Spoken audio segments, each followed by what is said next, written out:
podcast and may be the Prince of the Universe. Hi, folks. I'm Matt. I'm Wes. Hey, I want to let everyone know that after last week's episode, Wes really started rolling out the good stuff. So we're gonna have to do like an after hours thing with you sometime. Cause like, why didn't you say? You say, well, that's only for me. He said it's only it's only for Cuckoo. So yeah, Skate Town after dark. Skate Town. But those are some good memories you had, some extra good memories. Yeah, I worked with really good people then. I can say this. I will say this. You said that was the best Christmas party you'd ever been to before was at Skate Town. We'll just leave it at that. Yeah. Nothing dirty happened, folks. No. But just good memories, good friends, lots of laughs. Yes. And so that was a really the mushrooms good one. were not involved. So the other topic that we wanted to talk about, we talked about comic books a while back and how to bring comic books back. The problem with comic books. We were sitting here prior to the podcast, and we were talking about baseball and baseball cards. A friend of ours, a mutual friend, passed away that we knew. Not a close friend, but someone that we knew. And I met him. My first time meeting him was in the card shop. Correct. Like That's where I met him at. Yeah, he was one of our regular customers, would come in and buy boxes of stuff, getting the rookies, getting the guy who won the refractor cards, the relic card, the whatever it is. He was a big collector, and we all loved him. Sadly, as things happen, passed away. But we started talking, the guys leading on to talking about baseball cards, because we also both worked in a comic book store, but it was also baseball cards too. We've mentioned this. And we focus on comic books. But let's talk about, I didn't even know you were wearing that shirt. Look at that. You just kind of brought that out here. He's got a Star Wars Empire Strikes Back shirt, looking really neato, bedito. It's got I'm sorry. It's okay. It's got a four-legged walker and a snow speeder. Yeah. So, which AT-AT. Well, yeah, I used to call them four-legged walkers. Man, when I was a kid, seeing those four-legged walkers come at you, that was scary, man. That was one of my favorite watch toys. Them you had the toy? Oh, yeah. Mom was never going to pay for that much. Oh, yeah. We had a snow speeder, but that was one of the big box toys. We didn't get into the big box toys. Wait, did you have the Millennium Falcon? Oh, yeah. Oh, shut the front door. Yeah. That was too big. That was too rich for our blood, too. The other ones that I wanted, there was a Death Star battle station, 3 levels. I don't know how many people had that. That was at the first run, and I think that was like a Sears exclusive or a Montgomery Ward. Or that may have been, yeah. That was tough to get. May have been, but I would have died for that because I remember seeing that in the catalogs. Oh, it may have been Sears. There you go. Sears wish list. Because I wanted that one bad. I remember my buddy had the Hoth play area.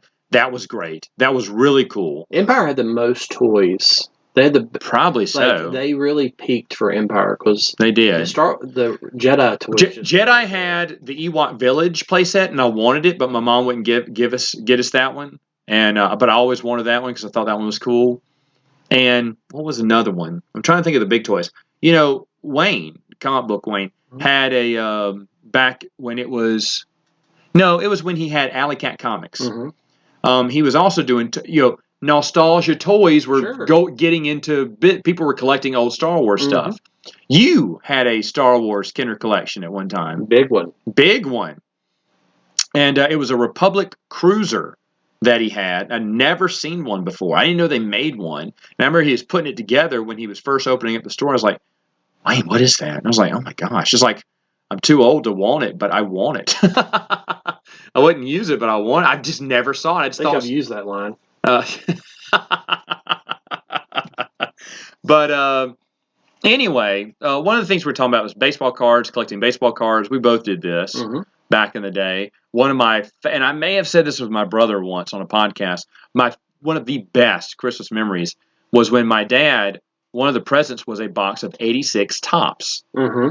And not only when we opened the box, from the wrapping paper, we were so totally excited. But there were 36 other little presents inside there, and it was so much fun. You're trying to stuff as much gum as you can into your mouth, and it's that stuff got like hard to chew after a while. It didn't get softer. It got harder. And so you've got your jaws are sore because you're still trying to smash that bubble gum. Mm-hmm. And then you're digging through your packs to see who you got. And back then, we knew everyone. You knew who the big guys were on the big teams. And you were so excited when you got a Ricky Henderson, a Don Mattingly, a Dale Murphy, a Mookie Wilson, you name it. Any of those. I don't know if anybody was excited about Mookie Wilson unless you were a Mets fan. Well, I was because I was a Mets fan. And he played in Jackson, Mississippi for one time during the 86 season, preseason, because in spring training, he had dove head first. Remember, Mookie dove head first, shattered his sunglasses, and a speck got caught in his eye. So when he was rehabilitating from it, he went to Double-A and played a few rounds. So we got to see him play. That was also the same year Gary Carter got injured and had to play in Jackson for a few games before he got called back up. So got to see Gary Carter and Mookie Wilson that same year. Rehab assignment.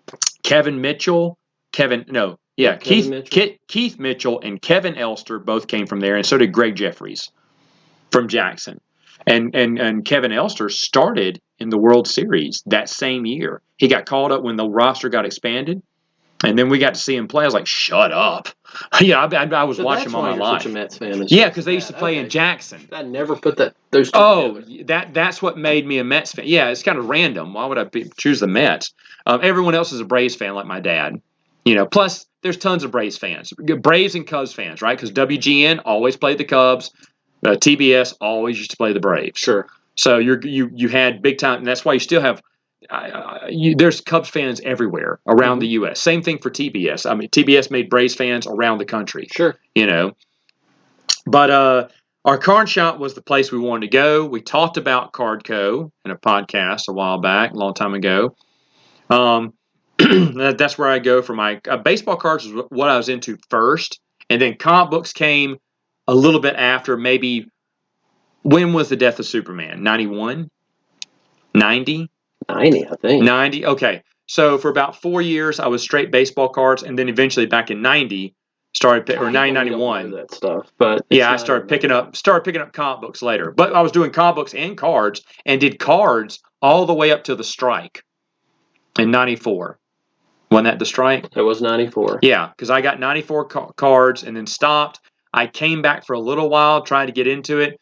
It wasn't. I mean, maybe I have some 97, 98. I don't remember, but I wasn't that. My taste for it kind of just like a lot of people. The love kind of got hurt a little bit. Picked back up when we were running in card shops and stuff, but I wasn't that big. And then after Megan and I got married, I decided I wanted to get back into it because my dad was still getting a set. He was getting a top set every year. Sure.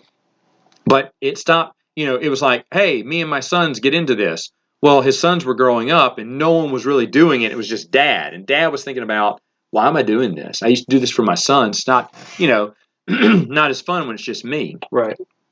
And I was like, you know what, Dad? Come on, let's bring it. I'll do it. Let's do it. I'm going to get a set too. Well, both guys. So I got him for Christmas. He told me he wasn't going to do it anymore, but I got him a set and I said, I got a set too, Dad. So we'll go through here, put them in sleeves and whatnot. Did you crappy bubble gum together too? They didn't come in bubble gum anymore. Yeah, I know. But I'm just saying, back in the day, Dad wouldn't touch that gum. No, I'm saying when you got the sets, did you kind of like Field of Dreams? Did I grab some double bubble or something? Yeah, no, I didn't. I should have. A Kevin Costner moment? No, I didn't. I should have. Yeah, can we play catch? Story. I know there's no John Williams score in this one, but anyway, I got back into it. Bought the set. I got it for. No, actually, I think Megan got it for me. No, I must have got it later. Anyway, I got it for Christmas, and I was sleeving them all, in a book and everything. It took me forever to find a place that sold sleeves and a binder these days. No one did. And so when I finally got, a binder and sleeves, started sleeving it and realized I was missing a card. And it was just a regular no-name card, but it was not in the factory set. So that's weird. So I emailed Topps, say, hey, bought a factory set from Target or Walmart or wherever, and it's missing this card. Can you please send me a replacement? Sure. And this is 1st of January, okay? And they said, no, we no longer service missing cards for last year's sets. I got it for Christmas. It's been maybe 7 days, 8 days. It's been a little over a week. And I did because I had to order and have a mail order the binder and the sleeves for it because I didn't have it. So that's why it took me so long to unstack it. It wasn't like I was sitting in there gathering dust. It was like, surely they got extras there. But they didn't want to do it. So I was like, you know what? Screw it. I wasn't asking for a, big rookie card, actually trying to cheat him out of getting another rookie card. I wouldn't do anything like that. It's just some no-name guy. And I was like, you know what? So I'm not going to do it. If they're not going to give me one crappy card, because there wasn't a card shop here. Sure. And if there was, they didn't deal in commons. Correct. That Field of Dreams place we had here sucked. That guy didn't. All he cared about was baseball. I think you didn't want to look on eBay, maybe? No. Because I felt like Topps could just send me one. If there's a piece in board games, This goes back to your customer service talk when you walked out on Sears because of the Christmas tree fiasco. Yes, Boy, terrible service. 5-star service with you, or I'm just saying you better you're going to walk, buddy. If they're going to be like crap. Well, see, a board game. There's a board game came out years ago, and someone said, "Hey, go ahead and ask the publisher." I said, "It's not even in print anymore." He said, "Ask the publisher," and I was like, "Okay." And I asked them. They said, "Yes, we do have one. Do you need 2, 1? What do you need?" Okay, and then no charge for shipping. Shipped it right out to me. No wonder the board game industry is growing, where I was saying that baseball is dying. But you say that baseball is growing. I said that sports cards are not dying. Sports cards are not dying. They were for a while. I think, yeah. And by the way, you're not going to find them Target may still have some. I don't think Walmart carries them anymore. Yeah, the big retailers have kind of, as far as I know, they've stepped completely back out of it. Yeah. But what's good about that is there's not a card shop here. Correct, but where there are card shops, it's really driving the secondary market. Okay, but if it's only in big cities, that doesn't mean it's a big thing. A big city can support a card and comic book store. Okay, so I knew where this was going. So okay, so go ahead. And we were talking about this. I said, stop. This is going to be our topic for the next week, is what I said, because we were talking about this last week. So what they've done is with professional grading, that is the new step, where it's like the same thing with comics. Well, same thing with comic books. Correct. But that has really driven that market to, especially with it's just being a hobby market with not so much retail, that's what's got that market going now. Okay, are kids buying cards? When we were in Houston and went to the shop with Brandon and his daughter, and there was two little kids came in with their mom, and we're buying packs, and there was people. Like, that was always nice. Yeah, and there were give you a warm feeling to see that. It did. I remember you telling me this. Actually, yeah. You love the smell of it. I love the smell of it. There's nothing like a smell of a ton of just commons and just baseball cards. Well, and it's kind of like I like the smell of old comics, like the ink, the paper. I do too. There's something about that. That's why I don't like.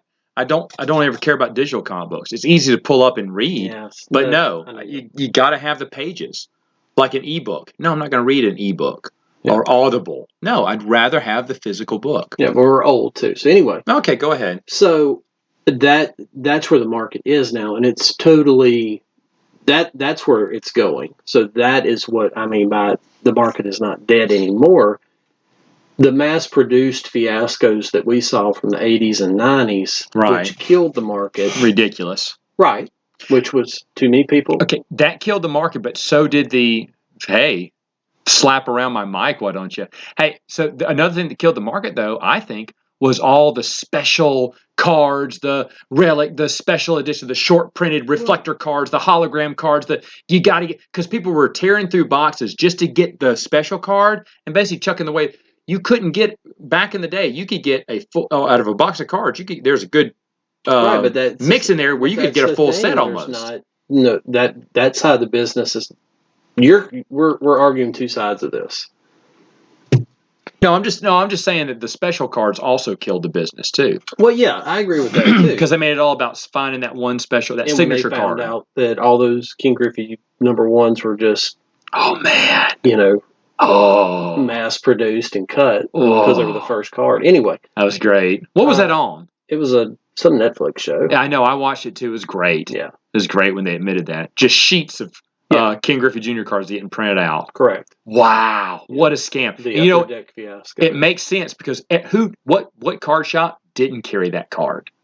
Every card shop had Well, it that was a card for perfect sale. idea because Upper Deck for No, I agree. yeah. I mean, it was.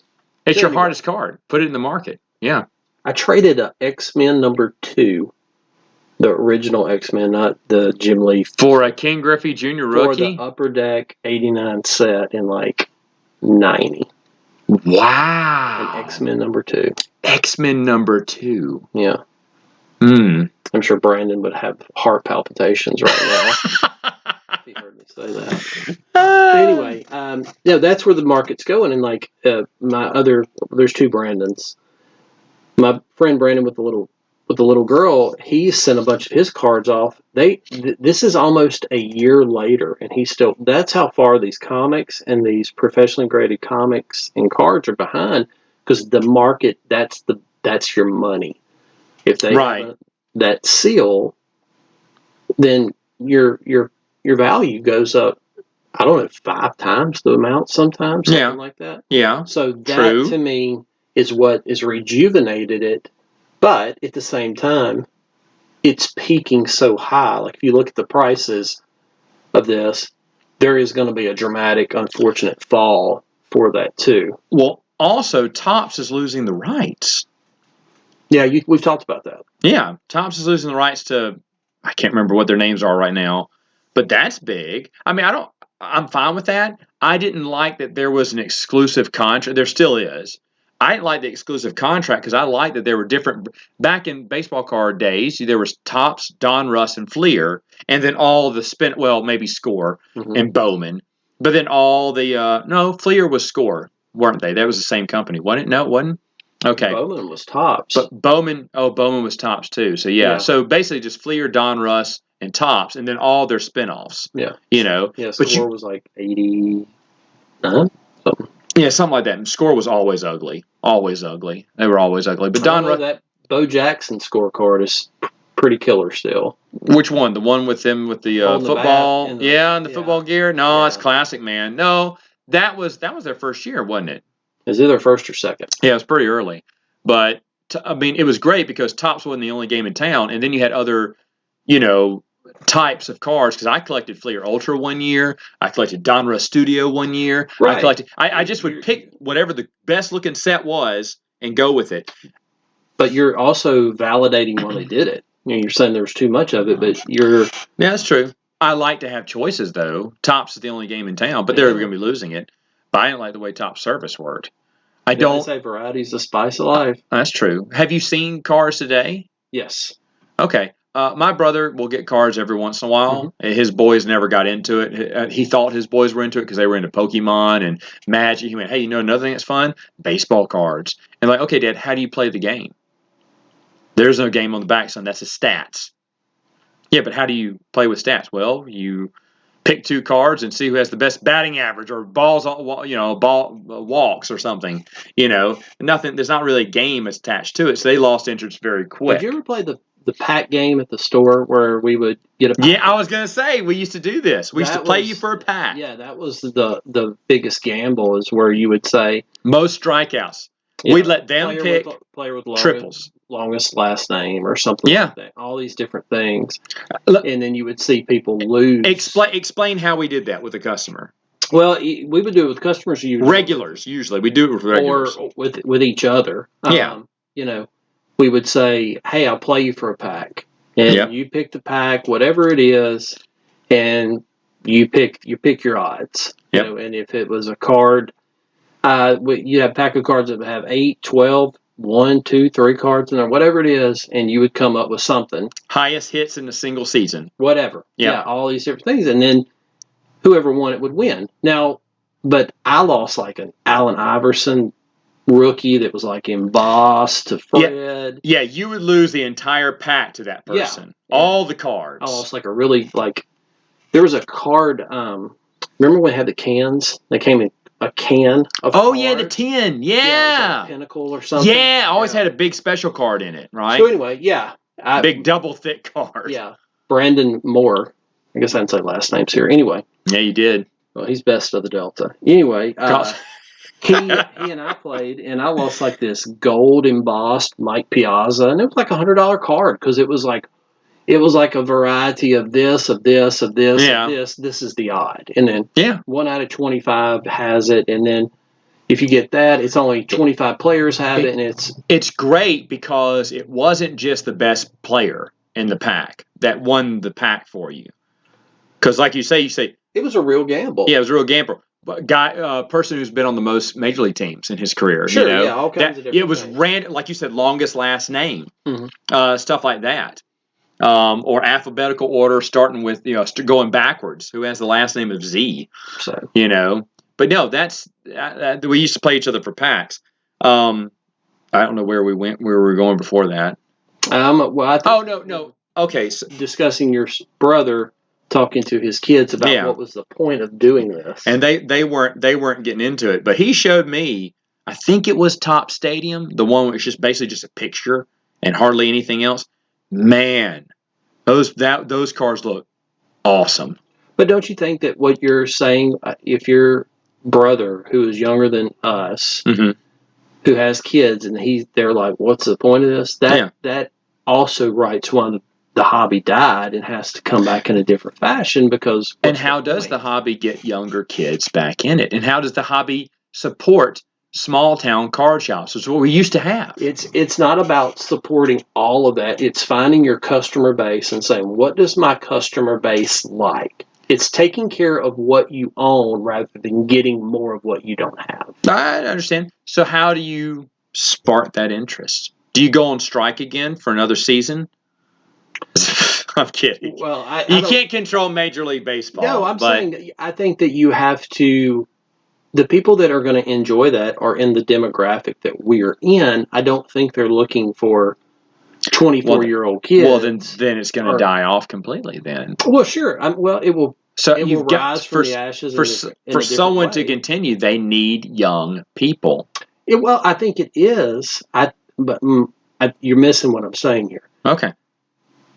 They still have that. Like I said, we were at that shop, and that little boy was buying packs, and people were doing all that. But then there's also he was buying like $4 packs of cards, and then there's other packs of cards that are like $50 a pack. So you're maneuvering that. You're taking care of that base, so they can start here. It's a tier, kind of like we talked about the mall episode that people weren't sure about. Right, it's a tier system. I understand that, but again, that's in big cities. Big cities can basically handle anything. They can handle the smallest, unique type of business. Specific type businesses. Small towns don't have things because you have. How do you bring those back into small towns? Well, you have to have somebody that has the money to do it, that wants to do it, that is not in it to just make money, that enjoys it. Okay. Well, at first you're talking about Wayne, and then you said who's just in it not to make money, and then that took Wayne off the thing. Wayne is our old boss, by the way, at Cards, Coins, and Collectibles. Yeah. So I think that it takes someone like the shop we went into in Houston. That guy had been there for 30 years. Oh, yeah. I understand. Big city, yes. So, but he was like the last of the Mohicans. Perhaps so. Around there. Like there was even in a big city, he was still the last of those standing. Okay. So, which is why baseball is not that the card shops are not that popular. I'm not arguing that. I'm saying what I'm saying is that the market that is out there for people that want to do it, that is what it is now. It's much more of a specialized niche. There's another word for it. Okay. All right. Well, that's not good.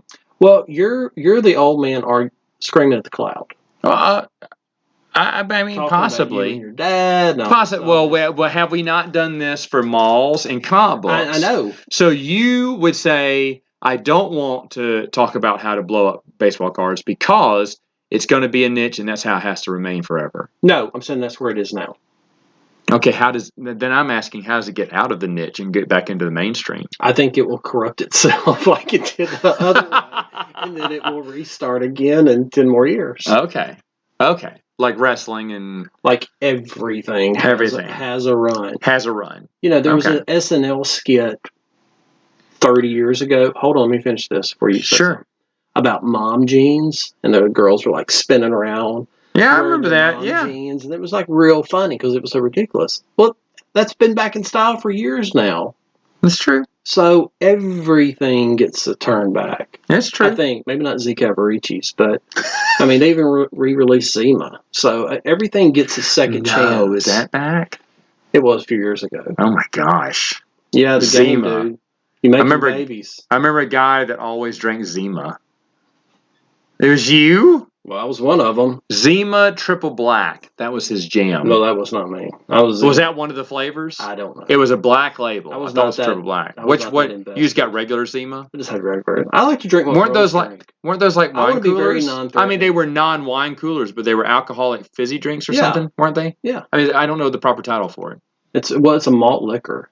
Oh, So it okay. was So they're just very- malt liquors. It was very fizzy. Yeah. Yeah, it was kind of posh to have them back I in don't the know if day. it was posh, Was that- but it was very like Sprite with an edge. It's a Sprite. There you go. That's a good analogy there. Yeah. Remember Abdul's? The O'Doul's? was it O'Doul's? I can't The remember. non-alcoholic beer. Okay, I still didn't even drink it, but it was a non-alcoholic beer that you could buy and feel cool about with all your friends when you went camping. Because when we were 18 years old, someone always brought a bottle of Abdul's because it tasted like beer. Beer imitation.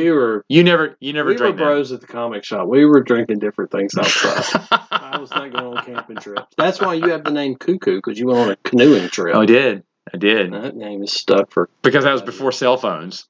Correct. I didn't know where I was. Right. I was off. You needed my help. I was off, and then it got so busy you decided to call me in, but I was not at home.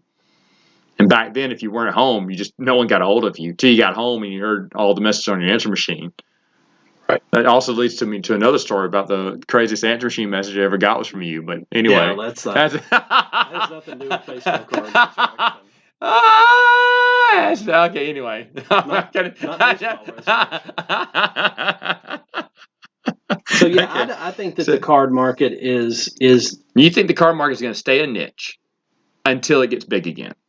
If it has a chance to get big again, yeah, I think that's where it is. I think that everything now, we live in a society where everything is a niche. Okay. We're all about everybody has a place, everybody this, everybody that. So everything is not made for everybody, but everything is made for anybody. Okay. So what would be the spark that would need to happen? I mean, the sport would obviously have to get more popular because that kind of leads to buying the trading cards. But do you remember? Well, I think we could do that with comic books. I mean, comic books have not been re-sparked because of all the MCU. Right. So you can't. Well, say no, sports, but it's different. It's different.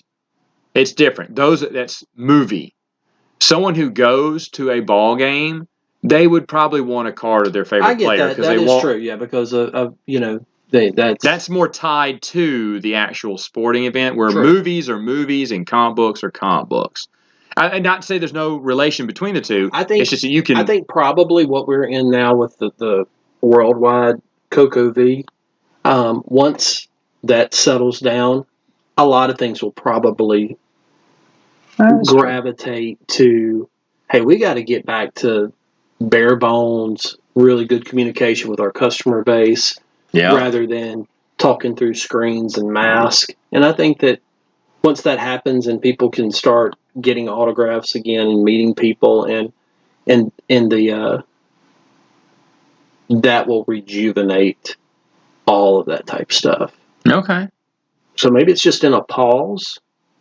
So what it is now is this very niche. Is that how you say it? Niche or niche?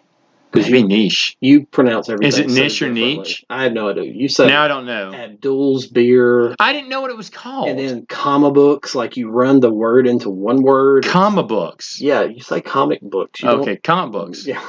Okay. We've had this talk. Anyway. Okay. So, however we say it. Well, I think that's where it'll be. okay. All right. So you're not worried about it. Do you? Okay. No. What was your last question? Did you, No, favorite? I'm not worried about any of it. I think it's in a good place. Okay. I think that if you went to a shop in a big city, which may not happen because you have a lot of adult responsibilities. I think all you're going to do is Okay. change diapers and watch cartoons. And hopefully your wife doesn't cut your head off. But maybe you can live vicariously through us when we do these things. I guess so. So you'll be at the card shop taking pictures, and I'll just be at home with changing diapers and going. Yeah, oh, maybe man. I'll do a live stream. There you go. Through the card shop in Yeah. Houston, if it's still there. True. Maybe it can sell comic books. Maybe that's it. Who knows? Those comic books. Okay. So what were you going to say? Something was my favorite what? I don't know. What's your favorite baseball card? Do you have a favorite era or a favorite look? I loved 86 Tops. Of course, that was when I first started collecting too, so that's probably why I loved it so much. That. I mean, I would say the first set of cards that I really got into was 87 Tops, the wood grain. Oh, yeah. It's my brother's favorite. That. But I wouldn't say that was my favorite. Okay. I would probably say the first Upper Deck. That's a good set. The pictures were good. The white border. So many of those rookie cards, the first few guys, Randy Johnson, John It was a great Smoltz, year. A lot of those players became incredible Hall of Fame players. Yes. So it was a very cool. They had the perfect year for that. No, I agree. Yeah, I agree. Was Frank Thomas part of that? He was the next year. He was the next year. That's right. Okay. Well, there you have it, folks. Hey, do you collect baseball cards? If you do, tell us why. If you don't, tell us why. And if you threw them away, tell us why you threw them away. All right. Yeah. Tell us why you threw them away, or your mom threw them away, or your wife. Dum dum dum. Oh, threw away that. Or in some people's case, their ex-wife. No. They also probably threw away their comic books. They threw a lot away. All right. We'll see you next time on Princes of the Universe.